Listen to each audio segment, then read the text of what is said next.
네, 오늘 거의 당잠사입니다. 당신이 잠든 사이 전해진 소식들 하나하나 확인을 해보시죠. 첫 화면은 이걸로 잡아봤습니다. 스스로 질문하는 것을 멈추면 그저 관성에 따라 선택하고 관성에 따라 살게 된다. 역사를 통해서 자신의 위치를 돌아볼 줄 알아야 한다고 이야기를 하고 있습니다. 일이 잘 풀리지 않을 때도 일이 잘 풀려 순항을 할 때도 말입니다. 우리의 삶도 그렇지만 투자자의 관점도 이와 마찬가지지 않을까 싶은데요. 지금은 어디쯤일까요? 그리고 과거의 흐름이 어떻게 전개됐는지를 보면서 현재 상황들을 비교 분석을 할 필요가 있겠습니다. 그런 관점에서 오늘의 내용들 준비했습니다. 다음 보시죠. 어제 우리 시장의 흐름부터 보실까요? 사실 어제 그 새벽에 발표된 CPI 지수는 그렇게 쇼크 수준은 아니었다고 말씀을 드렸습니다. 우리 시장 초반에는 미 증시의 영향을 받아서 출발을 하지만 그 이후에는 우리 개별 이슈 혹은 아시아권의 이슈가 더해지면서 흐름을 좀 이어받는 모습을 나타내곤 했는데요. 어제 장 후반 들어서 낙폭을 키운 것이 좀 아쉬웠습니다. 특히 코스닥 시장에서는 투매가 투매를 부르는, 매도가 매도를 부르는 그런 현상까지 나타났습니다. 어제 외국인의 매도 규모가 그 정도는 아니었는데 말입니다. 그래서 어떤 이슈가 있었는지 쭉 정리를 해봤습니다. 옵션 만기에 대한 변동성도 있었을 거고요. 환율이 급등을 하면서 외국인들이 들어오기 힘든 장세가 연출됐다라는 심리 부담도 있었을 겁니다. 중국 이슈는 지속되고 있는 상황인데 여기에 LG생활건강이 어닝 쇼크를 기록하면서 투자 심리를 악화하는 데 한 몫을 더했습니다. 자, 코인에 대한 이야기가 어제부터 많이 나왔죠. 다음 보시죠. 어제 당잠사에서도 내용 짚어드렸습니다. 루나 테라를 블룸버그 통신에서 크게 다뤘다라는 말씀 드렸는데 오늘도 파이낸셜 타임즈 등의 메인 기사가 거의 크립토에 맞춰져 있습니다. 현재 루나와 테라는 거래 중단까지 좀 선언했다고 추가로 전해지는데요. 애플의 엔지니어링 춘신, 한국의 CEO가 발간한 코인이라서 해외에서도 김치 코인으로도 언급이 됩니다. 한국이 이렇게 알려지나 좀 씁쓸하기도 한데 초기에 루나를 만약에 1억 원을 투자를 했다면요. 지금은 1억이 10,000원이 됐다고 전해집니다. 코인 시장의 급락이 위험 자산의 투자 심리를 같이 좀 끌고 내려가고 있다는 분석이 나오고 있는데요. 그나마 다행이면 다행이랄까요? 예, 이 부분은 삭제해달라고 주문을 했는데 안 빠졌군요. 이거는 전날 종가입니다. 이제 간밤 비트코인을 비롯해서 다른 이제 코인 관련 기업들의 그 코인의 가격이 좀 변동성을 그치고 일단락되는 흐름은 그나마 위안을 삼게 만드는 부분이었습니다. 다음 보시죠. 자, 우리에게 기회를 주었던 시기들이라는 제목으로 이 화면 캡처 내용이 온라인상에 돌아다니더라고요. 5월 10일에 말씀드린 당잠사 내용이었고요. 나스닥 급락 일지를 쭉 정리를 해봤습니다. 계산을 했고 이 내용을 좀 추가적으로 정리를 해봤는데 간밤 종가 기준으로 다시 계산을 했습니다. 30% 마이너스까지 고점 대비 밀렸습니다. 정확히는 29.8%의 마이너스권인데 코로나19 팬데믹 쇼크와 거의 비슷한 수준입니다. 그래서 이걸 많이 언급을 하고 있는데요. 사실 그때와 좀 다른 점이라면 연준이나 이 정부의 노력이 다를 겁니다. 이 당시에는 일단은 시장을 살려야 되고 경기를 부양해야 하기 때문에 중앙은행들도 마찬가지였고 정부도 경기 부양을 위해서 팔을 걷어붙이고 나섰습니다. 근데 지금은 이제 물가를 잡아야 하는 그 고민 속에서 긴축의 시계열에 놓여 있습니다. 그래서 이제 연준을 비롯한 각국의 중앙은행의 고심이 깊어지는 상황이 이전과는 다른데요. 시스템 리스크가 나타났었던 인상적인 시기였던 2008년을 복귀해 보면 글로벌 금융 위기 때 이제 리먼 사태 때는 고점 대비 한 48% 급락하기도 했습니다. 현재는 우리 시장이 그리고 미국 증시가 어디쯤 위치해 있을까요? 다음 보겠습니다. 참 위기인지 기회인지 그 갈림길에 서 있지 않나라는 생각이 계속 듭니다. 투자 심리는 이미 코로나19 팬데믹 쇼크 수준으로 밀렸습니다. 극단적 공포인데 이제 바닥을 향해 달려가고 있습니다. CNN에서 제공하는 공포 탐욕 지수인데 한 자릿수 본 게 2년 전이었는데 다시 한 자릿수로 내려갔습니다. 6포인트로 마감이 됐습니다. 다음 보시죠. 그래도 그 심리에 비해서는요. 간밤 미증시 종가 상황은 혼조 마감이었습니다. 그래도 장중에 흔들리는 투자 심리를 엿볼 수 있죠. 위아래로 요동치는 모습이었고요. 나스닥 지수가 그래도 막판에 메리데일리 연준 그 위원회 발언으로 인해서 저가 매수세가 확 유입되면서 플러스 마감에 성공을 했습니다. 플러스라고 하기엔 약간 민망한 수치긴 하지만 0.06% 플러스권 유지를 했습니다. 메리데일리 연은 총재가 75bp는 아직 우리 고려 대상이 아니라고 언급한 점이 막판에 그래도 저가 매수세를 유도한 모습이었고요.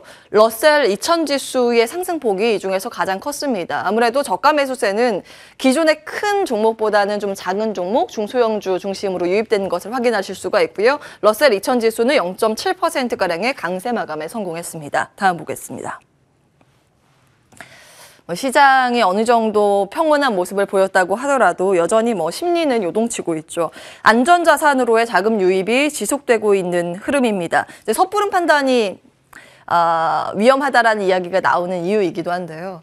국채금리가 간밤 장기물, 단기물 같이 떨어졌습니다. 금리가 떨어진다는 것을 국채의 가격이 올라갔다는 것을 의미합니다. 국채에 매수세가 유입됐다고 보는 시각이고요. 달러 인덱스의 강세가요, 요즘 무섭습니다. 거침없이 상승세를 시현하고 있고요. 이게 한 20년 데이터인데 딱 20년 전 고점 돌파하는 모습이었습니다. 딱 20년 전 수준까지 치솟은 모습이고 달러 인덱스 수치는 104포인트 넘겼습니다. 무섭게 올라가고 있고 사실 이 점은 이제 안전자산도 안전자산이지만 우리 시장 달러 대비 원화의 가치가 계속 떨어지고 있어서 부담인데요. 오늘 환율 시장 상황도 반응도 꼼꼼히 체크해 보셔야겠습니다. 다음 보겠습니다. 히트맵 나와 있습니다. 기관의 매도세가요, 여전히 빅테크를 향하고 있었습니다. 대형 기술주가 다 같이 좀 하락하는 모습. 테슬라, 구글도 0.7% 정도 하락했지만 특히 지수 기여도가 높은 애플이 이 정도 무너졌다는 것은 투자 심리를 대변하는 게 아닐까 싶습니다. 애플의 주가 간밤 2.7%가량 추가 급락을 했습니다. 그 전날 5% 급락했는데 멈추지 않고 있는 모습이고요. 마이크로소프트도 2%의 하방 압력을 받았습니다.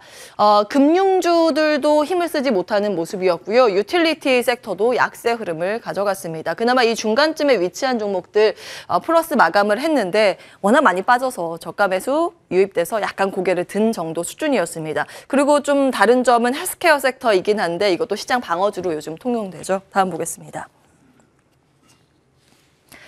예, 이 와중에 의미 있는 흐름을 나타냈던 종목들 두 가지 포인트로 한번 잡아봤습니다. 하나는 마이크론이고 하나는 전기차 쪽입니다.